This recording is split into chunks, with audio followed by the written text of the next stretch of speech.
I am the governor of college football. Yes, sir. The mayor of college football, a.k.a. Downtown Nino Brown. Yes, sir.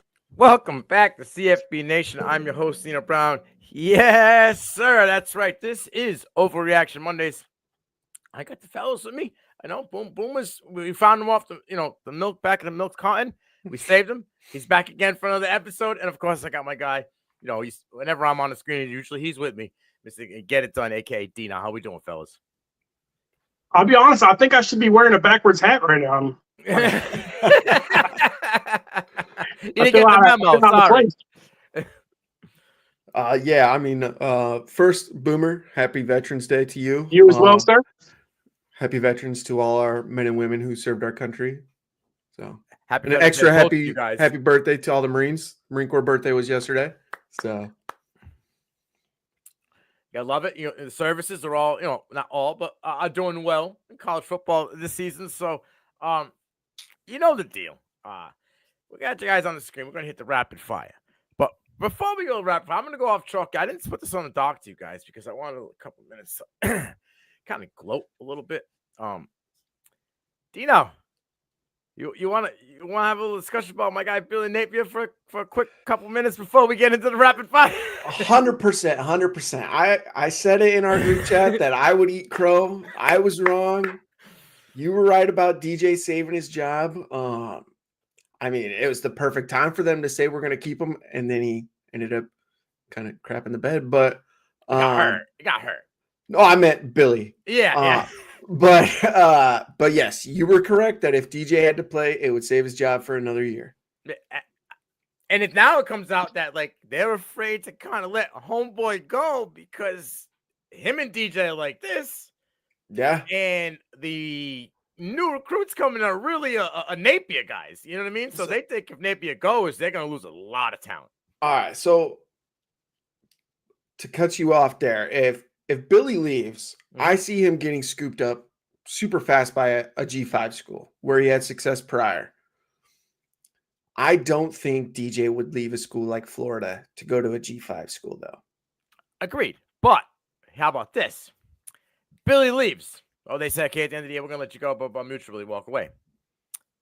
A school in the P4 willing to take a chance on Napier because behind him coming through that door is Lagway no matter what. So it's like Purdue. Big schools. Yeah, a big school like that will take the chance knowing they're getting a five-star dude that's already shown you what he can do in the SEC. Yeah. I'll take the risk on Billy. No matter what, if he's giving me DJ, I'll take the risk. If everyone behind DJ is coming with him, then 100%. If it's just DJ, look at what happened with Kurt. Signetti left, and how many people from James Madison went to Indiana? They're not the main reason. I'm saying, you know what I mean? But he took a whole army with him. I'm telling you, if but the difference is Signetti wins. Just ask him. Check Google. I Googled him. Yeah, he just wins. Just Google me. That's true. No, hey, I said before, that was my thing, is I thought Napier had a little bit of leeway because of the recruiting class he had. It's been so long since kind of Florida had been relevant in the recruiting class, never long in, football. It's still not really relevant. Although, you got to give them, they've been in a lot of games this year and giving people a hard time. They probably should have been in. They're one game away from going bowling, right? Yes, I believe so. Which we thought would be impossible heading into the season when we said they had a top 5 worst schedule in the country. So, Billy's had some blunders. Maybe not as many as Mario Cristobal, but he's had some blunders. But I think he's done okay. They had some injuries too. You're gonna look at the running back rooms is bare now. The wide receiver room is all dinged up. I'm not trying to make excuses for the guy. He makes them on his own, but if you look at the body of work, it's not all, rainbows and peaches for Billy Napier and Florida. So I think they're nervous and they're relevant for a little bit and they don't want to lose that relevancy because they don't know who's the guy coming in the door behind Billy is yet. That's also, I think, another key factor. Yeah, no, that's valid. So mid-season fires like that would be like, all right, dude, I'm in transfer portal. 4 games, red shirt, I'm out. See ya. Now all of a sudden they're getting blown out like Florida State down the road.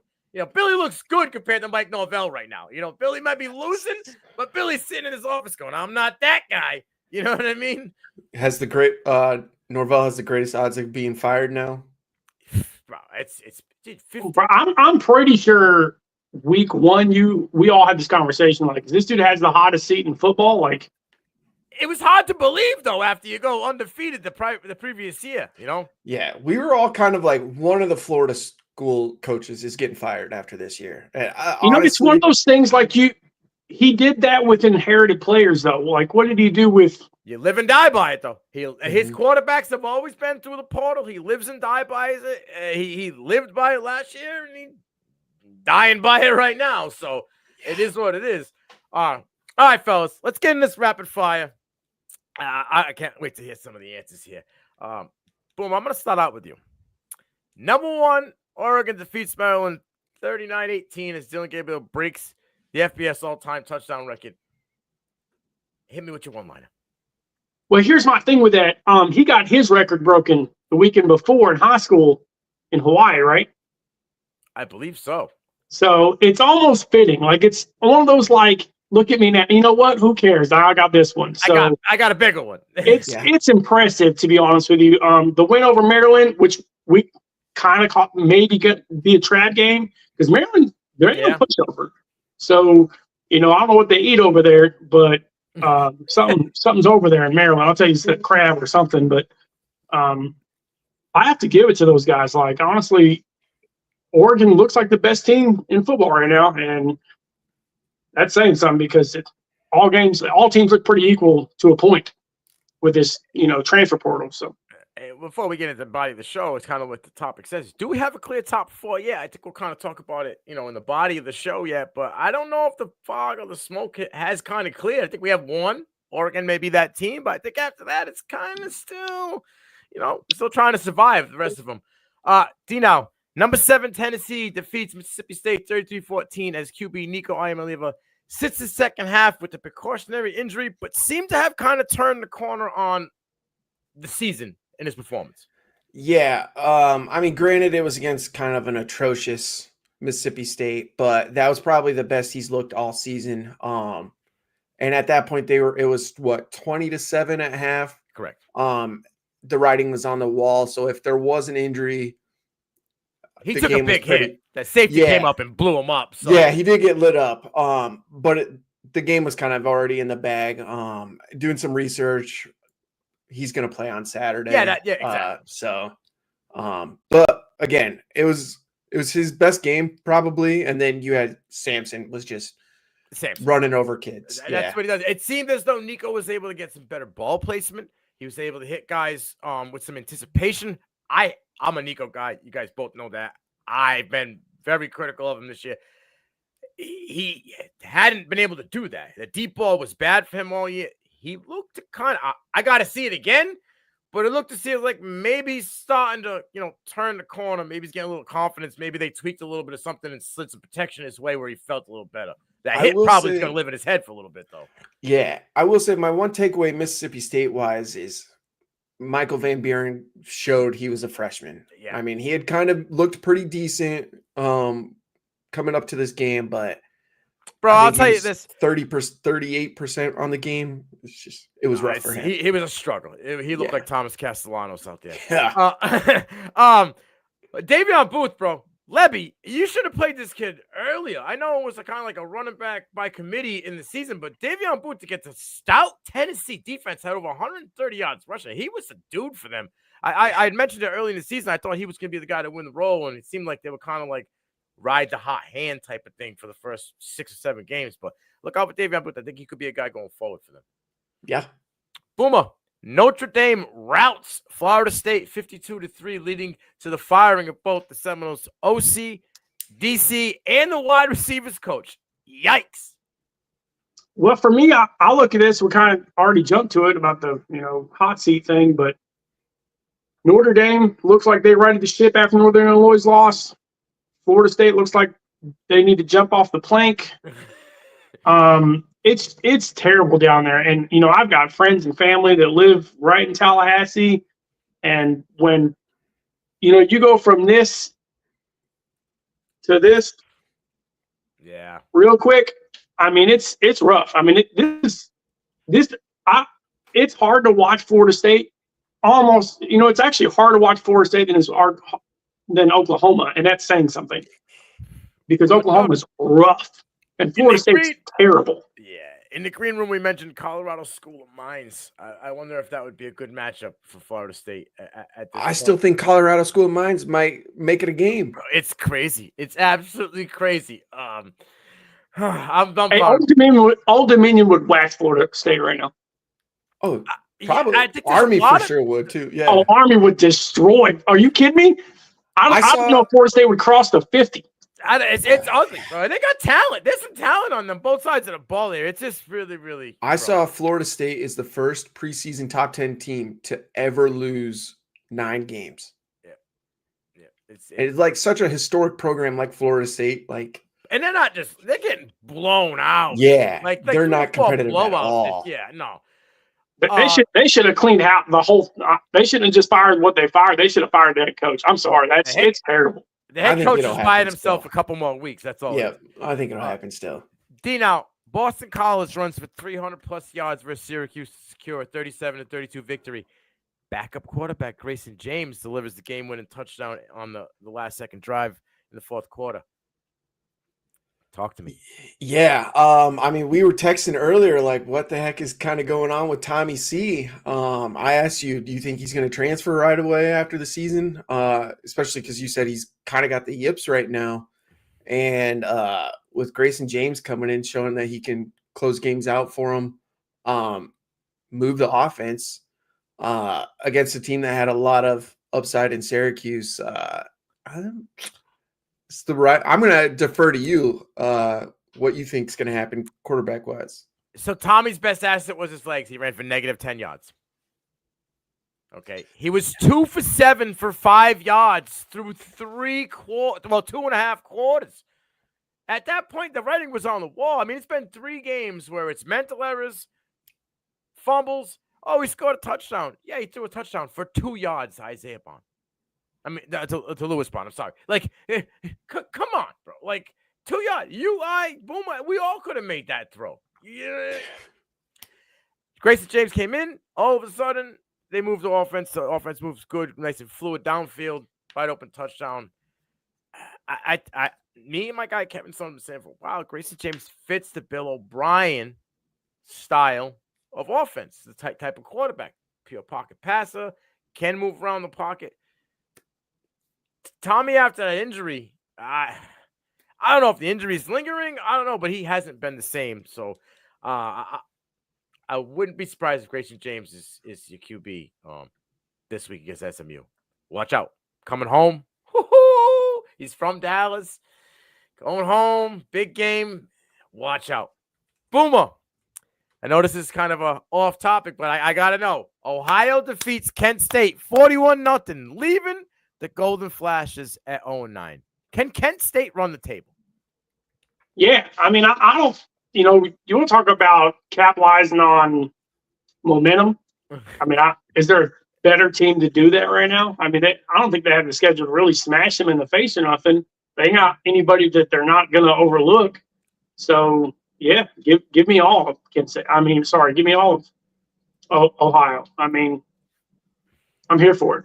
I mean, I feel like the ghost of Pennington's past is here to help them out, so we're good. So when I was looking at this game, I saw, and I thought I had to like almost triple take. Kent State's quarterback's QBR for that game was 1.4. Bro, they've been atrocious all year. Navarro was picking. It was like Navarro was playing against, like Techno Bowl. He was just throwing at will, running at will against the goal of it's. They've got a lot. You want to talk about Sean Lewis leaving Kent State set them back eons, 15 plus years. Yes. Eons. Yeah, they're probably going to go winless. I think it's absolutely crazy. It's rough for those kids how that they're trying. It's just not working. All right, D now, UCLA defeats Iowa 20-17 as Iowa uses its 5th string quarterback in this game. Yes, it was It was rough. We were all excited. Brendan Sullivan's playing. He kind of gives the offense some juice. Gave him a little bit too much juice, trying to run too much. Took a good hit. As soon as that hit, I even text my dad. I was like, this game's over. He tried to play. No. Didn't happen. That's you. And then Stratton came in, and I was like, oh, my God. He threw a touchdown, though, didn't he? Yeah, but at the same time, it was awful. And then the fact that you said Iowa and offense in the same sentence was, mind-boggling to me. Hey, so. We're moving up. Yeah. But yeah, and then it's just bad. It's bad. Caleb Johnson is the only bright spot for that team. Yeah, and I'll stick by it. All right, we're gonna go down the opposite side of Iowa. Number 17, Iowa State, heading to Gia Field, looking to rebound after an L versus Texas Tech the previous week. Boomer, welp. Kansas handed the Cyclones a 45-36 L. That's back-to-back losses for Iowa State. What's going on? They're drinking the same water that Iowa is. I mean, so that's part of it. They're just not loving life right now. Iowa State. And the thing is, when you know how it is, they legit drinking the wrong water in the side of it. Of hey, they believe too much of their own hype. Like instead of getting down, grinding out, like, you know what, we're good. We're really good. And to give you all, they're a well-coached team. So if you start overlooking, teams like that, you're going to get beat. And we kind of said at the beginning of the season that Texas Tech is better than they really are anyway. I mean, we really thought they could have been a chance to run the Big 12. And I think it's just been kind of one of those weird seasons. And now you get caught with your hand in the cookie jar. That's because Joey doesn't want to play Micah Hudson. I don't know what his problem was when I'm playing freshman wide receiver. He's the best receiver on the team and won't play the kid. Every time the kid's in, he's making an ESPN-style catch. But Joey McGuire doesn't want to play him. I don't understand. I've been banging my head against the wall. All right, so I got 3 points. First, does Iowa State make 10 wins? They've never made 10 wins. Will they make 10 wins? They play Cincy, Utah, Kansas State. They got 8 yet? They have 8 right now, right? They're at 7. No, they'll lose one. All right. They're not beating Kansas State at Kansas State. I don't think they beat Utah either. Utah. They played well in the Holy War. We'll get to that. It's at Utah. Who's the quarterback? Is it going to be QB3? Yeah, so that's we got to see what we get to. If it's Wilson, I feel a little bit more confident. Yes. Yeah. All right. 2. Name being floated around if Norvell gets fired, Florida State, is Campbell from Iowa State. Matt Campbell? Yep. 3. I'm going to say this every week. Colorado is winning the Big 12 championship now. They're in second place, and I called it back at Easter. You did call it. I'm still not sold. And I will get. We're going to get. Oh, I know we're going to touch it. But we're going to touch on this. These next 2 are for both you gentlemen. Real quick. Give me one word answers. Dana Holgerson named the offensive coordinator for Nebraska after being there for 7.5 days. Yay or nay? Boom. Yes. Dino. Yes. Nino. Yes. Georgia safety. Jake Pope gets caught celebrating with Ole Miss fans. Bruh. Dino. Yeah. So, like I said in the green room, that was the bigger dude was his childhood friend. So there is that, but still bad optics. But one thing is Kirby was so quick to comment on this at his press conference when it finally came out, and called it stupid, which it obviously was. But over the last 2.5 years, where's he been for all the other stupid stuff that's happening with this program? Hold on. I don't stick up for this man ever, but you can't just say it's stupid without. You can't highlight a player cheering with another fan while you got kids murdering people because they're drinking and driving But I don't got time for that right now. Twice the speed limit. We're on to Tennessee. Hey, my question is, was the game over? Yeah. Okay. Hey, let a college kid be a college kid. No. Bro, I'm going to tell you right now, I was this close going to the Ole Miss Oklahoma game, and I promise you I was going to be caught downtown partying in Ole Miss because I'm already there. So no, you no, would no. have told me if you would have gone to Teammates Bama are looking at this Vandy dude like, what, bro? if you were a Bama fan and you would have gone to that Vandy game, you wouldn't have helped take the goalpost down to the river, knowing your team lost to probably the worst. I mean, team no, in not a SEC. prayer, but No. I would have just to be a part of it. Fuck no. No Yeah, way. absolutely. I want Absolutely. nothing to do with that. I would have been pissed off. Probably would have punched. No. I live in a Notre Dame house right now, and if 2 weeks from now Army beats Notre Dame, I'm storming the field with all the rest of the cadets. well, yeah, but that's because you're not. That's different. No, you don't do that. Wow, that's bandwagon shit right there, boys. I'm sorry. All right. Let's get into the body of the show. Number 8, BYU wins the Holy War, 22-21 over Utah in as controversial fashion as you possibly can get.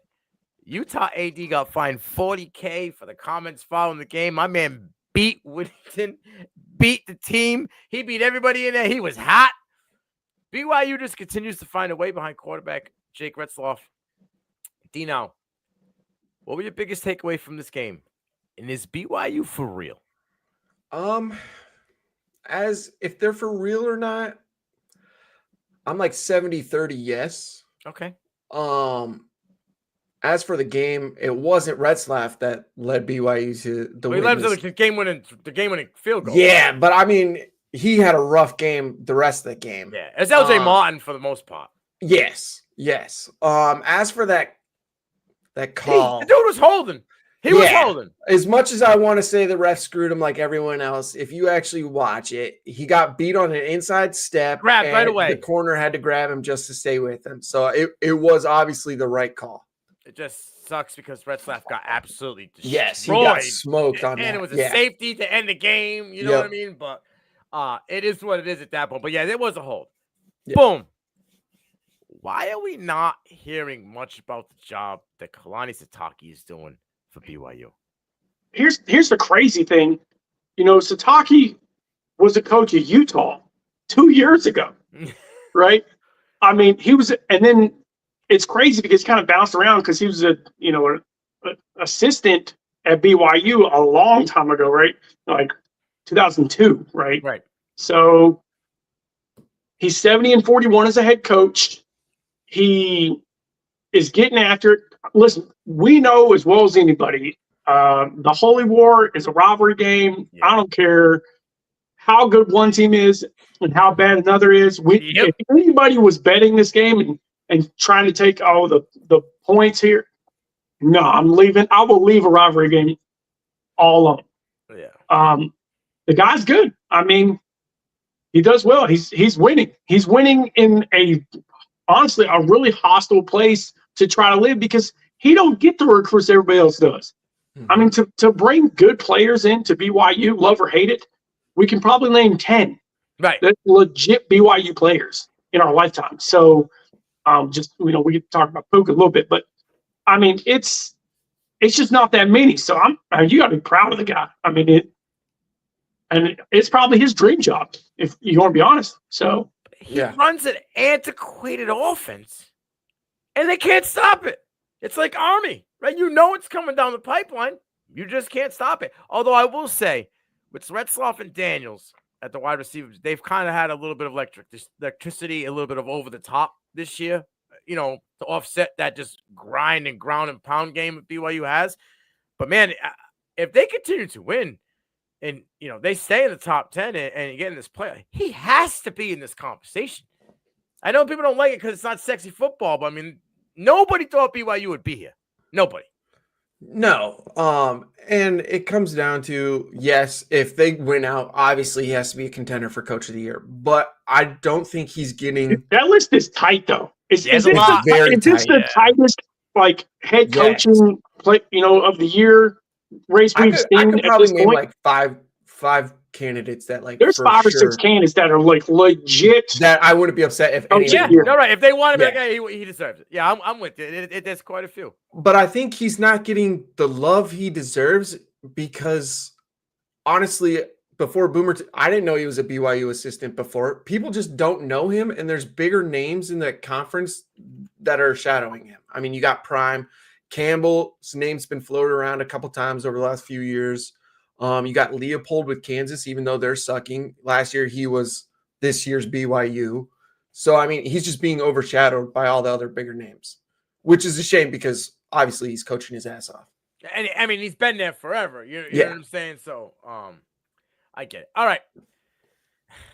He doesn't seem to be in the chat. Hopefully he comes in by the time we get there. But number 12, Boise State survives against Nevada. 28-21. As running back, Ashton Jeanty continues to add to his Heisman resume. 34 attempts, 209 yards, 3 touchdowns, 6 yards per carry. I do want to add in there, though. 100 of that and a touchdown came in the first quarter.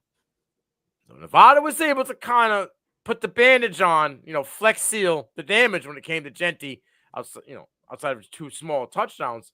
Boomer, the Broncos have looked beatable. They haven't been beat. They've looked beatable in recent weeks. And QB Maddox Matson had his worst performance of the season.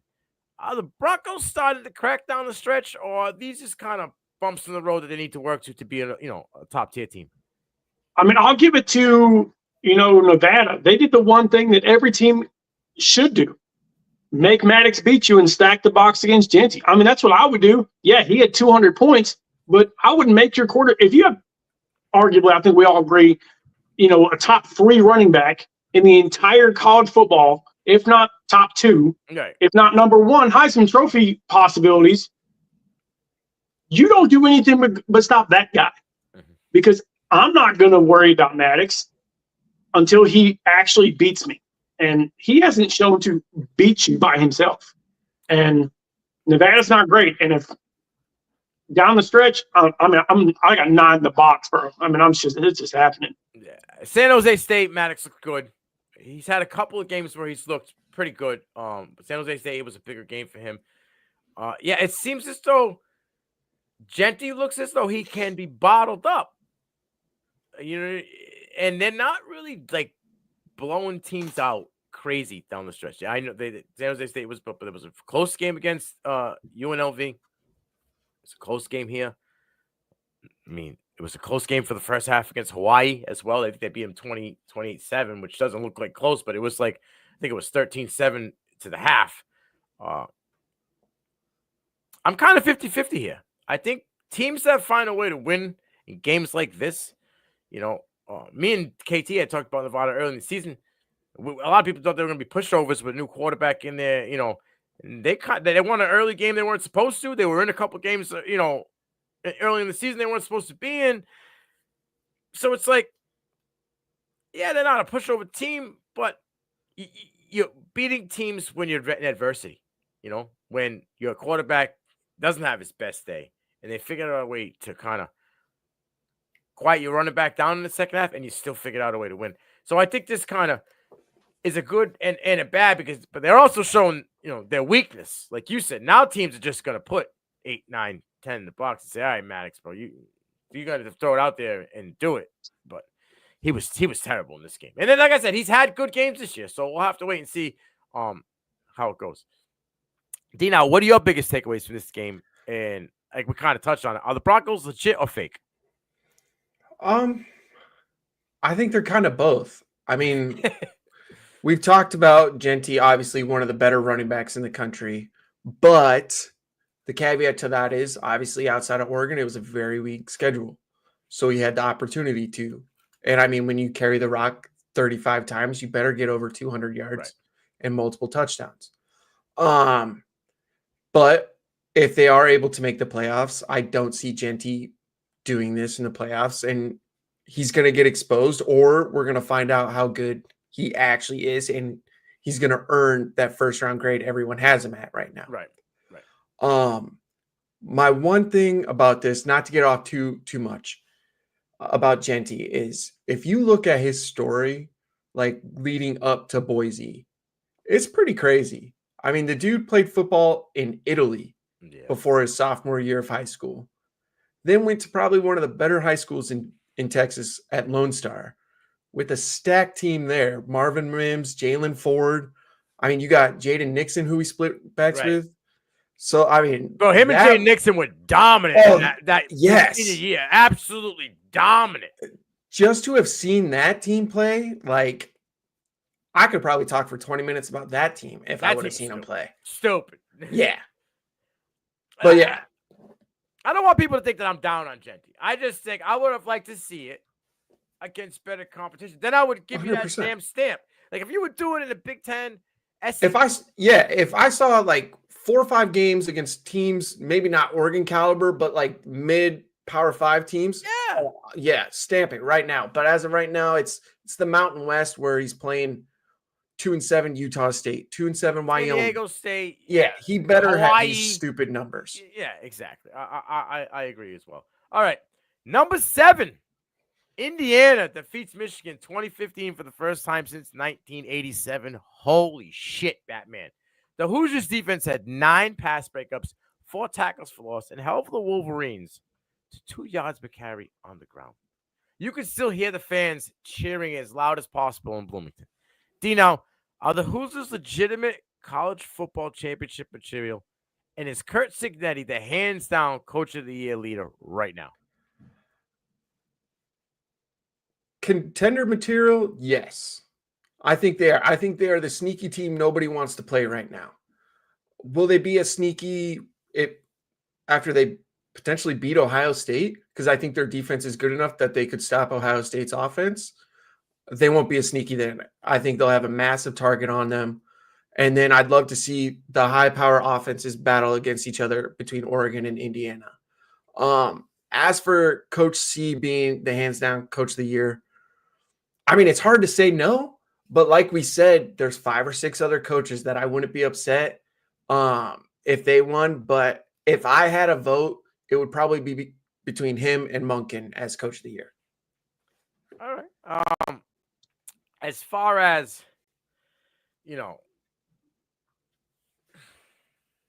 championship material.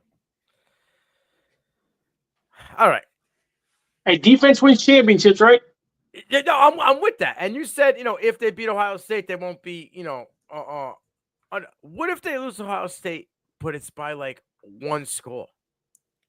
If it's within 7, I think it'll be treated maybe not as well as Ohio State's being treated with their 1-point loss to Oregon, but I think it would be close. I still see them making the playoffs. Okay. All right. If they kept within 7 points, easily. Okay. Boomer. What's the next step for Michigan and the Sharon Moore era, and how do you fix this mess? Well, here's the deal, right? And Michigan's got such you're coming off a championship winning season, whatever, right? But you lose 18 players to the pros, not to mention transfers, graduation, kids that, you lose basically every single player that's starting, in general. You don't bring in a phenomenal class because the head coach leaves. Right. I mean, let's be real. I honestly believe Sharon Moore coached just as well, if not better, than Harbaugh last year when he was coaching that exact same team. Well, he was given the script. But let's not forget how bad Harbaugh was for 8 years at Michigan. He couldn't beat Ohio State. He couldn't get, the time he got in the playoffs, he got blown out by TCU. And newsflash, had to cheat to get there. So, there's no doubt. The writing was on the wall. Made a full-on 30 for 30 about this cheating scandal, right? So you don't get suspended if you didn't. And then he jumped ship because he knew it was coming. So you got to give Sharon Moore at least, and I'm a firm believer of this. You give a coach 3 years, and if he doesn't right the ship in 3 years, the newsflash, people love Michigan. If they have enough background. The Prez himself said he'll get, start spending money. He'll give $1 million to get a QB. Yeah. I got you $1 million, bro. Here we go. So, it's Michigan's going to Michigan. I promise you. They're going to come back. Dino, real quick. Connor Stallions is coaching again. Bryce Underwood. How is this dude already allowed to coach? Right. This is his second stint. He was coaching at another high school a couple weeks ago. Yeah. Now Yeah. he's with Bryce Underwood. I saw that and I meant to actually message you about that. Is he like sprinkling like He's got some fairy dust or something. I don't know. which it blows my mind because again, how is he going to be labeled as cheater? Go coach high school, get fired, and then get hands on the number one quarterback in the nation. Like how do people still want this guy? Exactly. But to Boomer's point, I agree with you. They should give him a couple years to bring in his own recruiting class. Yeah. But the caveat is Moore's contract's pretty easy to get out of if they're like, okay, you shit the bed after we won a natty. It's only $5 million to buy him out. Now the thing is you got to do it now, like right now. Yeah, I'd say you do it before today. You fire. You got to do it before the game. Yeah, you have if you're going to do it because you got to get a buzz to keep these recruits or get other recruits in or transfer part guys with a new face. You go and wait till the season's over and people start moving, and then you do it. You're putting yourself right back in the same boat. Good luck. I think a lot of it was like, because of the scandal and everything, like you're not going to get a big name because they're worried that they might get slammed by sanctions and everything. Now that it looks like they're going to get by with it, you can bring in whoever the heck you want. It's possible. And Urban Meyer to Michigan? No. Not a prayer. Not a prayer. If he comes back, it's going to be for Notre Dame. But Notre Dame don't seem like they need him. No, they don't need him. But I'm saying if he ever comes back, it's going to be for Notre Dame. Or Oklahoma. You got a better chance of Bobby coming back than Urban going there. So I would take Bob Stoops today. I tell you this all the time, fellas. Urban Meyer don't say shit just to say shit. When they asked him about the flight, that ship's passed. Nope. The fact that you answered the question means that motherfucking ship ain't passed. Because you would have just not even took a chance. Bro, you were talking about how Ohio State's got the loaded roster you've ever seen. Of course you would want to go. You would want to go back to Florida and stick it to them. You know what I mean? Go back to where you started. If Lagway's going to stay there. Well, if he goes back to where he started, that's Notre Dame. Well, I'm saying started the championship run. Or Utah. Utah. Yeah. They didn't win no championship in Utah. But he was almost. And undefeated. Yeah. Almost is only good in hand grenades and horseshoes, friends. BCS. You know what I'm saying? BCS is the reason he didn't win a natty at Utah. All right. This was a big one here. Okay, this is a big one. And you had already counted them out and said they were done. But number 16, Ole Miss and Lane Train handed number 3, Georgia, their worst loss in years. And now Georgia has 2 losses for the first time since 2020. Fans were so excited they rushed the field with 15 seconds left on the clock, and Lane Train was pissed. Boomer, who did the outcome affect more? Ole Miss or Georgia? I really wanted to say Georgia here, right? But you and me said that Ole Miss would beat Georgia months ago. I mean, but then they fell on their face for a while. And I got nervous. Right? I mean, as bad as Ole Miss has been playing, considered, we knew that Georgia wasn't going to be as good, and I wasn't a Carson Beck fan, so he looks rough to me. But I think Lane Train needed this win more than Kirby needed this loss. So that's the biggest one for me. It's a stamp win when you need a stamp win and a chance to get in the playoffs, because if he lost, he's probably done. Right. Done. Hope so. This win catapults them up into the top of the ACC, and the loss to Georgia, it kind of puts them now they're fighting from behind. They need to have, if God forbid Nico and Josh Heupel have figured it out and hand Georgia L3. Remember we talked about them skeletons, D now? Mm-hmm. Gonna be a lot of questions coming to Georgia. They ain't about losing 3 games. All that shit he was able to bury, it gonna be coming back up. That's why I think this outcome affects Georgia more. Because if you look at Ole Miss, they play Florida and then they play Mississippi State. I mean, they got a better chance of winning out than I think Georgia does, who has to play Tennessee next week. And then Georgia Tech at the end of the season. You can't just beat exactly, Miami. Yeah. exactly. So there's a better chance that Ole Miss finishes with a better record, and Georgia could even have 4 losses before the season's over. So go back to this though. I mean, remember when Alabama played Oklahoma in the Sugar Bowl, and Oklahoma wins this game. It's easily Heupel's best called game, I think, at Oklahoma. The thing about that is he already won championships there. So Saban was already good. Kirby's already won championships at Georgia when nobody else was able to do it there. So he can live on it. They ain't firing the dude. I don't care. No, I'm not saying they're firing him, but you're going to get those angry ass but that's the other Karens side of it. into fine Lane Train doesn't keep winning, he might be done.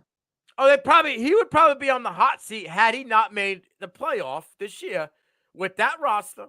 Like how they were dominant for the first 6 weeks of the season and then just fell on their face. You know what I mean?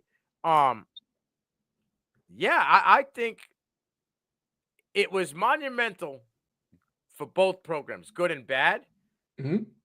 But I think Georgia might have took a little bit more of the L on this one because now the Flames are a little bit closer to Kirby's ass. Like I said, I don't know if it has so much to do about like, oh, my job is online now. I think now it's not going to be so much about talking about the product on the field. It's going to be talking about the culture that he hasn't been able to wrap up in a while. When you're winning, nobody gives a shit about your culture and what people do. When you're losing, okay, well, now you got to answer some questions. Yeah, so, I mean, imagine they go 8-4 this year and they have a couple kids get arrested in this offseason. On top of that, it's going to be somebody fucks up in the offseason and gets a DUI. Yeah. Watch the smoke that comes at Kirby real quick. Yeah. You mean again? Again, yeah. Yeah, again. But this time now it's like I said, this time you're not going to be able to fluff it with a W. You know what I mean? All right, fellas. D, now, before we wrap this topic up, what's up with Carson Beck, bro? Last 2 games against top 5 opponents, he's averaged 175 yards, and he has 4 total interceptions with no touchdowns. I mean, to put it bluntly, he's going full Timmy. I mean, he just looks dog shit. Yeah. To put it blunt, I mean, there was a point we were talking, he could be the number 1 overall draft pick. Yeah. And watching him play over these last couple weeks, dude's not going higher than the 6th round. I mean, which is a shame because he's got the talent. 100%. But it's like he's not processing it fast enough, which he's got the yips too. Blows my mind. He looks like Caleb Williams right now in the NFL. But can't see the open receiver, like just can't avoid the pass rush. I don't know. It's crazy. On the flip side, though, I think this game shot Jackson Dart's draft stock up, where I saw him as maybe a late 2nd, 3rd to maybe an early 2nd, one of that second tier of quarterbacks. His name might get called. I mean, he goes out for a series, comes in, obviously is hobbled the rest of the game, but almost puts Ole Miss on his back and dominates Georgia. They got crazy thing. Yeah. Nino said this dude's probably a top 3 quarterback in this draft class before the season. I did. Dart? I did. I would assume, 3 or 4. Yeah. And I didn't. As the season started, though, I'm like, oh, Shador, and Cam, Nussmeier was hot as hell. Klubnik was hot as hell. You know what I'm saying? They always say cream rises to the top, right? And as the season comes to an end, the cream is rising. This kid, he got the juice, bro. I see him 4 to 6-ish now, quarterback wise. If he has a good rest of the season, potentially in the playoffs, and then a good postseason, Senior Bowl, whatever bowl he's invited to, I could see him battling for that 4th or 5th. Worst case scenario, maybe 6th or 7th. I have him. I could honestly see him with a good postseason beating out Quinn for the top QB in that 2nd tier. I'll tell you this. I honestly believe, and this is after watching tape and stuff like this, I would take him over Levis, and that was Nino's dude. Oh, I would too. But imagine if he got to go to Seattle.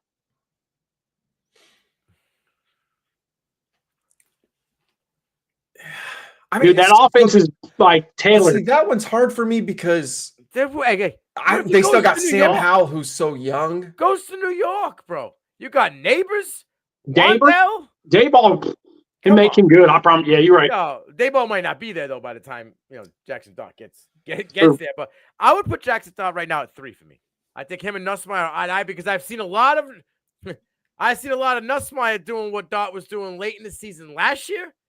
He's trying to force some things in there. Yeah, he has the talent. I love Nussmeier's game, and he can make every throw. But sometimes he pulls the bridges up a little bit too tight and is overconfident in what he's got. But it's not enough experience in you know what I mean, in the cupboard for that. I feel like Dart, like the moment's not too big for Dart anymore. Last year there was times where you're like, oh, this kid's gonna crumble, and you just watched it happen, right? Him coming back and just grinding that out was huge for him. It also was huge for Ole Miss. That kid, Williams. I was just gonna say they got a Simmons. Yeah, Simmons. Yeah, they got I mean, granted, he's a lefty, but they got something there. I think they're gonna be all right with him in the future. But yeah, I think this helped Dart. I think it hurt Georgia more, but I think this helped Dart draft stock immensely. Okay, 2 more before we close it out. Number 20, Colorado went into Lubbock and handled their business. Shedeur Sanders threw 3 touchdowns, and maybe he's now the Heisman favorite.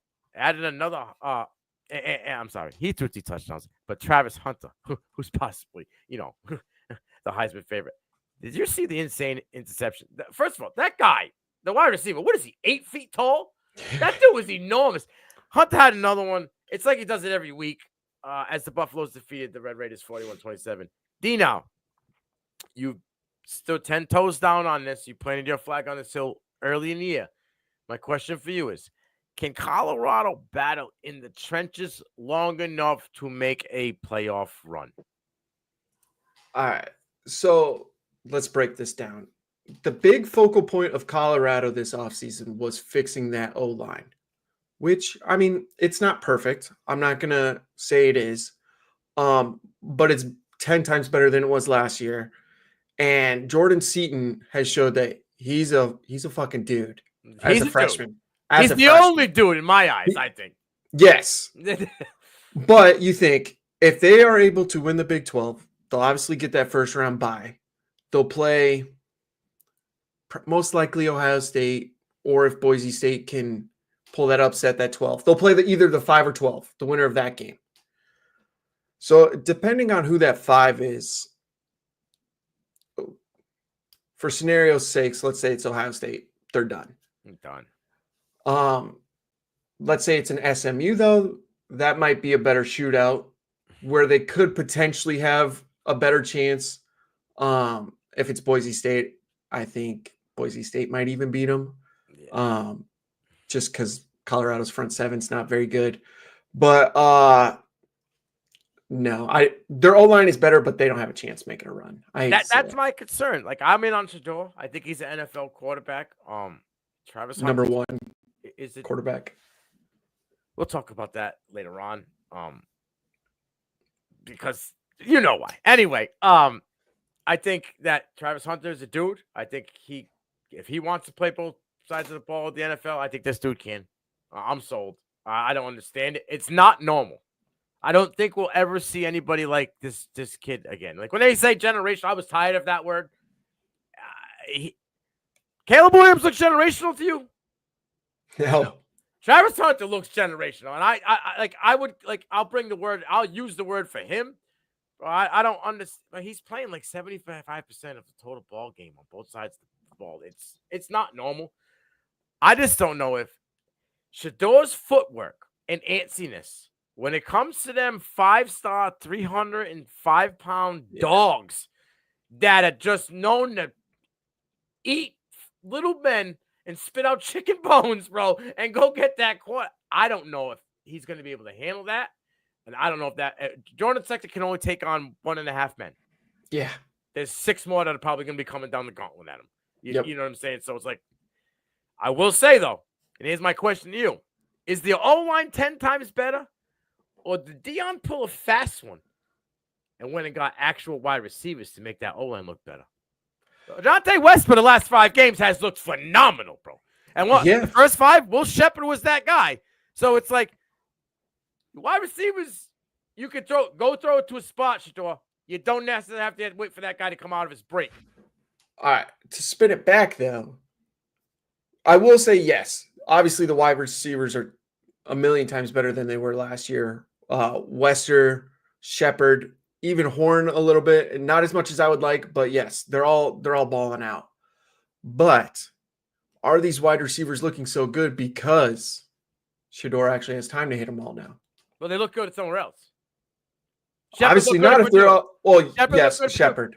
Yesssir was the number one. Yeah, 110 receptions last year. It's top number 2 in the nation. So they. But I mean, if you look at last year's reception production to this year's, it's obviously better. We'll all agree on that. And I may have to look it up. I want to say Shedeur's sack numbers are significantly down than they were last year as well. I think he was top 3 in the country last year. Like, oh, yeah. 45, almost 50 Which, sacks. I mean, that right there shows you that the offensive line is obviously. Well, they had dead bodies in there last year. Yeah. They were just throwing shit at the wall, and hoping it stuck last year. And I'm not knocking Shedeur. I just think that there are some things that people just, not you, other people will try to just shade. I mean, I will say, too, Shedeur obviously still needs to work. I hate the bounciness in the pocket. Like, dude, just stand still, plant, whip it. You got the arm strength, do all that. Forget all this extra shit. Yeah, not every play has to have flair and flash. Exactly. You can just stand, drop, 3-step drop, boom, plant, fire. Good. Yep. Let's move on with it. All right. Boomer, is Deion throwing his name in the Coach of the Year hat? And is there any validity to the rumor that Shedeur prefers the Raiders and possibly Prime could be on the way with him? I say this because every single Vegas victory, Shedeur does not tweet. Every Vegas Raiders loss, he tweets the same message. Thank you, dear God. Boomer, you have the floor. Well, here's my thing. The college game compared to playing in the pros, like, you have to win in the pros. You 1,000%. Nobody can tell me that the expectations at Colorado are even close. The worst team in the NFL. Right. I mean, Brian Daboll, I don't care who you say, he's was a really solid coach. There's no reason he should have left Buffalo. He's done really well. You go and have Danny Dimes. Danny, pennies, pesos, or whatever you really want to call them, because that'll ruin a career. And say he does go and does get his chance, but Lane Kiffin got who he wanted, or not Lane Kiffin. Cliff Kingsbury got what he wanted in his first pick in the draft, and he's an offensive coordinator. Yeah. Don't get me wrong. Some people are meant to be something. I do not believe that he is the NFL coach of the future. I'm right with D now, and you stay where you're comfortable, the college game, your big name, you get whatever money you want, and you go right down to Florida State, where you're king of the castle no matter what. I love it. I think there's a little bad blood there. When Deion says that he's not a graduate of Florida State, he's a graduate of Jackson. I mean, he's speaking the truth, though. Right. As much as it hurts. Hey, elite. Hey. Why are you saying stuff like that? He didn't go to Colorado either, but money talks. Right. No, I understand. But he wasn't. 50 million. Let's put it this way. Colorado is never winning a national championship. This ain't the 1990s anymore. They're never winning a national championship. Time out. If Juju goes to Colorado, Deion's not moving anywhere, bro. I'm sorry. Unless you can say, hey, dude, I'm going to Florida State. Let's go win the ACC and win a natty. What? If Prime goes to Florida State, I guarantee Juju would say, let's go. I'll come with you. Let's go win the ACC and go win a natty. I don't know. Or USC. I don't see him going USC. He's going to leave USC to go to Colorado. That's what Juju is right now. Or stay in USC, because that's where he's not going to be at USC. It's either Indiana or Colorado. That's where it's at for me. I think it would be the ultimate Houdini of Signetti to get him. Can I just add on to this Raiders thing? I don't see him going to Vegas. I think that's too big of a all the outside stuff. It's But he Prime. wants though. He wants Prime that. wants all the lights on him. We all know. No, he said Miami. If Shador's going to Miami, bro. If Prime was going to go to the NFL, what better place for him to go than back to Dallas? Well, his kid wouldn't be drafted though. Who says? They just paid him all that money in the world, bro. They're gonna eat that $200-something million? No way. Crazier shit has happened in the NFL, Nino. The Dallas There's a Cowboys. point we thought Miami was going to eat all of Tua's money. Denver is still eating all of Russell Wilson's money. Tell me this. Yeah, but it wasn't a year after. Colorado's. You tell me the Raiders wouldn't trade for Dak? Yeah. Oh, absolutely. The Browns traded Deshaun Watson. The dude could be in jail. Yo, but the problem is that's why teams are going to be hesitant to take on a big contract like that and watch a guy like Deshaun Watson suck. If you tell me this, the Raiders are going to have 2 first-round picks next year. You don't give Dak for 2 first-round picks? And a really, really, really cheap rookie contract for Shador? Coming off an injury? Yeah, but it's not. It's his hamstring, correct? Yeah. It's not, and I'm pretty sure it's his non-platform hamstring. It doesn't matter. We don't talk about this. I would have traded his ass 6 years ago. Oh, ever since the leg went sideways, he's been terrible. He can't win the big game. He crumbles. He can't win the big game anyway. But he's Tony Romo. Tony Romo light, but that's a topic for a different. But yeah, no. Who's to say Raiders aren't like, or Dallas doesn't try to flip Dak, and a quarterback hungry team like the Raiders. Oh, Dak's a big name. It's going to be like 6 teams that need a quarterback. Half the league needs a quarterback, if we're being honest.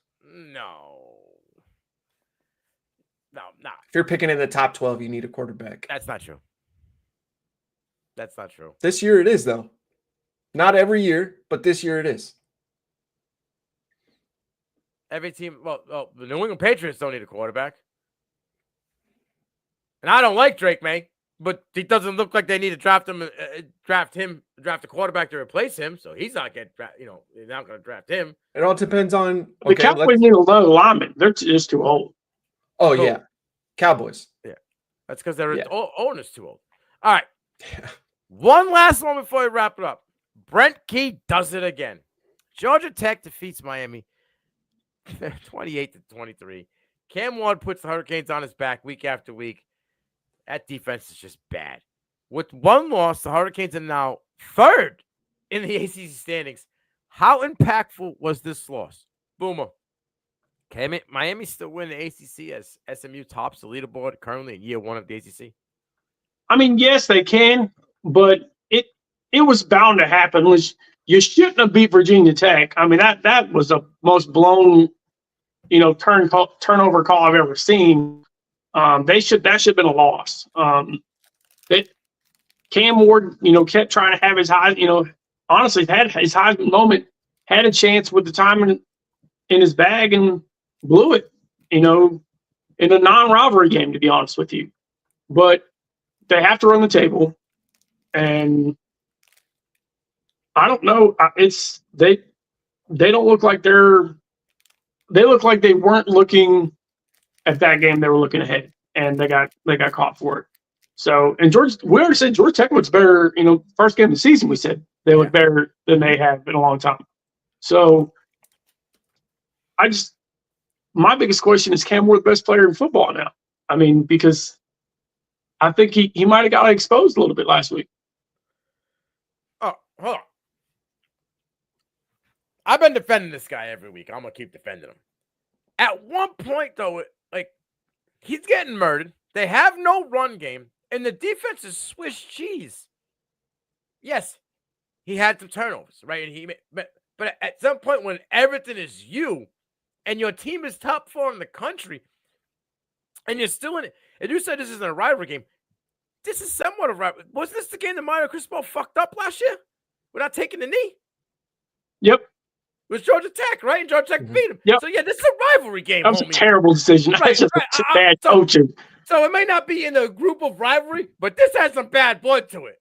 this was a game that, like, you know what I mean? That had a little extra to it.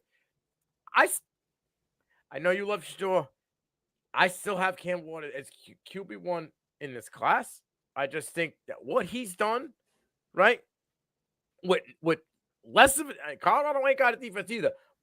But some of the teams that Colorado's play, I guess they're kind of in the same box as a difficulty of teams they played. But Colorado's defense hasn't let up as many points, I don't think, as Miami's defense has this year. It's been a shootout where Cam Ward literally has to put up 30 every week for him to win. And he's been doing it. This game might have been his kryptonite, but to say that he's not the best quarterback in college football so far this year off one bad game, Shador's had a bad game, right? Like Quinn's had two bad games. I just don't know. I don't think he's the best player in college football. I think he's the best player. I think he's the best quarterback right now in the group of them all. I'm with that. Dino, where do you rank Cam Ward in this class? And if Miami had a defense, would we be talking more about him in this season than we actually are? If Miami had a defense, I think the ACC would have already been locked up for him, honestly. But now with that loss, it's who knows how it might fold out these last couple of weeks. As for where do I rank Cam Ward? Are we talking position or like QB overall? QB class. QB class, yeah. Number 2. Behind Shador. Behind Shador. I think you could also make a case that it's a 1A, 1B, whatever your preference sort of is. But for me, he's number 2. And is it for percentage? Upside. Okay. What more upside does Shador bring than Cam? Well, first off, the norm for if you're going into the quarterbacks, once you've reached the age of 24, you kind of are what you are as a quarterback. Where Shador is younger, so he has a couple more years that they can kind of mold him, where it won't affect his game more long term. So that's kind of what I'm going off of. Okay, all right. I just think, yeah, I know he's a little older and he's got a little threat on the tire. I mean, don't get me wrong. Seeing him battle from Incarnate Word to Washington State to Miami, he's obviously shown that he can ramp up with the competition and not fall off. So, I mean, he's a good quarterback, but I also think Shador may have a stronger arm, but that will be determined when we go to the combine. I mean, I think Shador's more accurate, but I don't think he's got a stronger arm. He's got 1,000 yards less and 12 touchdowns less. Yeah, but that's also Colorado's got somewhat of a run game this year. Excuse me? If you look at run games, they're about as dead even if total run game. They're about as dead even as they can. So let's put this into perspective. Dead even for Colorado with Miami is a win. Miami has no run game. Let's just get away from this real quick. Who is a better, tougher conference? Obviously the ACC. Is it really a conversation then? And he's got 1,000 yards more and a dozen more touchdowns. Shador is still the better quarterback. Just because of upside. That's all I'm hearing, though. Upside. Like, hey, tell me I this. also said Boomer which said wide receivers would you have? He's got a more arm. Miami's. Outside of Travis Hunter, I would rather have Miami's wide restreppers. Yeah, I would probably rather have Miami's wide receiver. I think Xavier Restrepo is probably outside of Travis Hunter. I think Restrepo is probably the best receiver out of both teams. Sherwood, Horn. I mean, I just think the overall team, like receiver-wise, that we just talked about, why Shador's better, his wide receiver core is much better. Colby George, Xavier Restrepo, Miami, Strader. Yeah, Miami's got better. I'm going to go Arrayo might be a top 7 tight end in the country. Arrayo has a chance to be battle for the highest tight end draft pick. Just shot up the road. The last 5 weeks, he's been on a mission. Trader, I think, is better than anybody outside of Hunter. Restrepo is obviously better. Restrepo is probably number 3 wide receiver. It's close either way. Either way, Ward's making money. Oh, yeah, 100%. I just think Ward right now. I just think is take a hit better. He has a big ass arm. If Shador has a strong arm, I don't know. Maybe they're even. I think. You think they both go to the combine? Yeah. I think Shador's going to do everything because he should do. I don't think Shador will run. I think Shador doesn't go to the combine and he'll does do the pro day. interviews. He's going to go. He's going to have a pro day. He's going to do all the things where he can flash. He won't. I bet test he at the doesn't even combine. throw. I bet he only does a pro day. Yeah, I can see that. If you were the number one quarterback pick and possibly the first pick in the draft, why would you risk it? You ready? Because of a doctor. No, I'm no doctor. If Cam Ward's throwing at the combine, Shador Sanders is throwing at the combine. Bro, they battle. They've been battling in the offseason. They played together. They battled with him, Kyron Drones, and another. If Ward's going to throw, you think Shador is that dude that wants to be him, bro. He knows he's right there. He likes to flash. He likes the competition. If Ward's throwing, Shador's not going to say, I'm going to let you win, let you have the shot. Nah, bro, I'll throw. I won't run. I'm not going to do it. I'll throw. I'll throw the receivers. Let's go. I can wear my gear. I'll wear something flashy. I can look good with some special shoes on, dude. I'll throw, and I just got to throw lollipops and in routes all day. Let's go. I think he waits for a pro day because then everybody's there for him. I think he would still do the pro day. I think he's still going to do the pro day anyway. But I think if one of the big name quarterbacks in this class is going to throw, I think he's throwing. I think Quinn has to go to Senior Bowl. I think everybody else outside of Cam Ward and Shador that are trying to has go, to do some sort of postseason. Jackson Dart is on the cuff. If they went out and it's on him and they go to the playoff run, I think he's solidified himself. He won't have to. Yeah, if they make a deep playoff run, he's QB3. Yeah. If not, he has to go. All right, I'm gonna ask you this question. With the roster they have right now, who performs better with the Giants? Shador or Ward? Ward. I say Ward for the fact that that's a very physical conference, and I think Ward's built for that conference more. If you said like AFC West, NFC West, something like that. I mean, outside the Raiders, who I think they may even have the same record as the Giants. That's the next obvious. Miami and the Raiders seem like where Ward and Shador go. Miami? Yeah. Look, they're 2-7. There's rumors that McDaniel might get fired. Tours don't look good. I think Tours just trying to ride the season out, collect that money, and just have a good life. You know what I mean? Like, I don't know. Tyreek Hill's 2 injuries now back. He's playing tonight, but he's got a wrist ligament injury. He only wants to play till he's 30. Yeah. There's a lot of if that's the case, then we obviously have to start talking about who's QB3 because the Giants are obviously going to take that's why I'm saying what I'm saying, bro. That's why Dart and Nuss. That's why I kept saying to you, I don't think Nuss stays. I don't think he stays because that's 3 legitimate first-round QBs. They're going to take 3. I think Miami, Raiders, Giants. Right now, 3's up for grabs. If you know what I mean, like if tell me this, where do we have 5 quarterbacks taken in the first round? That was what I was going to come up with. Has Milrose run like did this LSU? But now, I think he's still a first-round pick. Yours? I think he was got to ball out. He has to ball out. He's been mediocre. He hasn't been had to be great. No, but he hasn't been good either. You know what I mean? He's had a couple good games. He's also had a couple games where I'm like, And and Arch just kind of played well in the. But that's things. I don't think he should have came back so fast from the injury either. He had to. Yeah. Because they weren't losing Oklahoma. No, here's the problem. You wait 4 games and Arch wins all 4 games and it's on You're fire. done. They're not putting Quinn back in. Nope. Not happening. You You'll don't mess school with 3. That. Yeah. It was 2 games. The second game, Arch got beat up a little bit. Kind of looked a little, maybe he's not ready yet. You know what I mean? Because they were playing a decent team. So they had to bring Quinn back.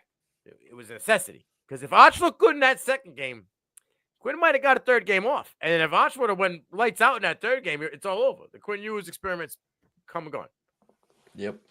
And then the whole Arch Manning process that they wanted has come and gone because he's playing 2 years and he's gone. You know what I mean? You're not getting him for the whole experience. So it ended up working, in the Longhorns' full scheme of plans, I think. But yeah, I think Quinn needs work.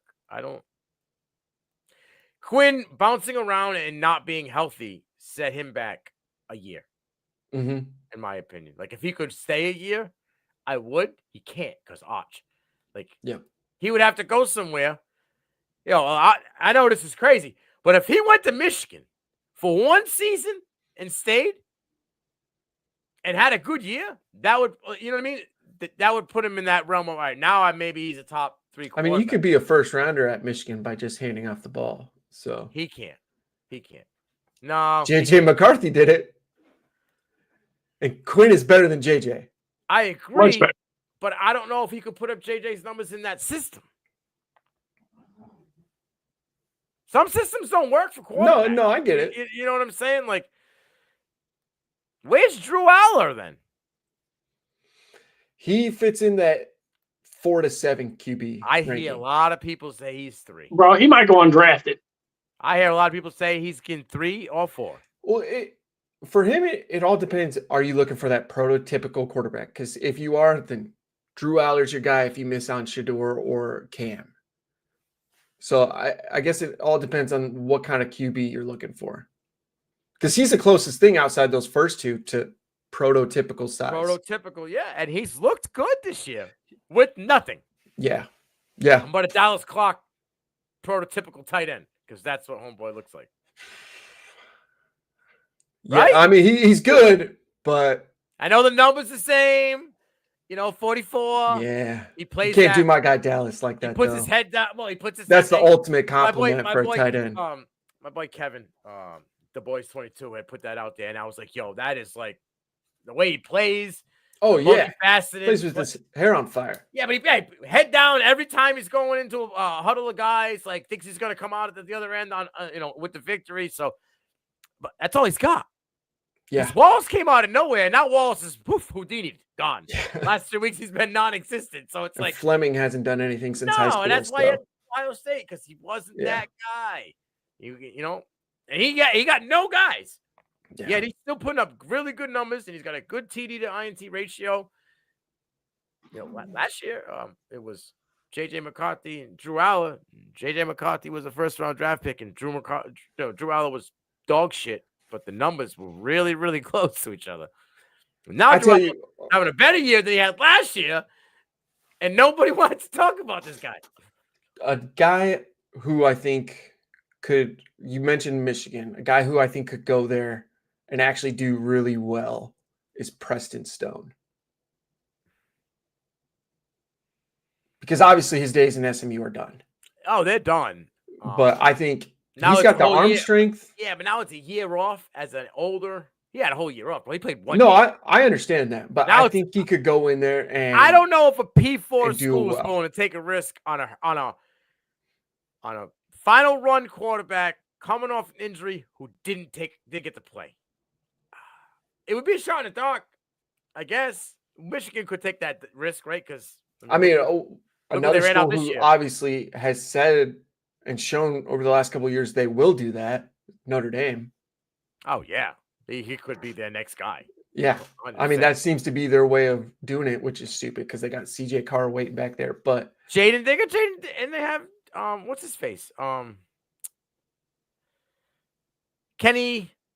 Oh yeah. Who's Menchie? Who they just Menchie, yeah. He's actually pretty good. Yeah. They got a few guys back there. They do. That's why I don't understand why they went and got Riley Leonard. I would have played Angeli, honestly, if I was Marcus Freeman. He balled out in the bowl game. I would have went with Angeli or Kenny Menchie. See what you were at. They're more of a running team anyway, right? That's what they've been all year. Defense and run the ball. So, but it is what it is. It's a great show, fellas. 2 weeks, back to back. Before we close it out, I'm just going to say, give me a Heisman, and then we're out. D now, who do you got for the Heisman? Hunter. Boomer. Hunter. Yesssir. Today I am the governor of college football. Yesssir. The mayor of college football, a.k.a. downtown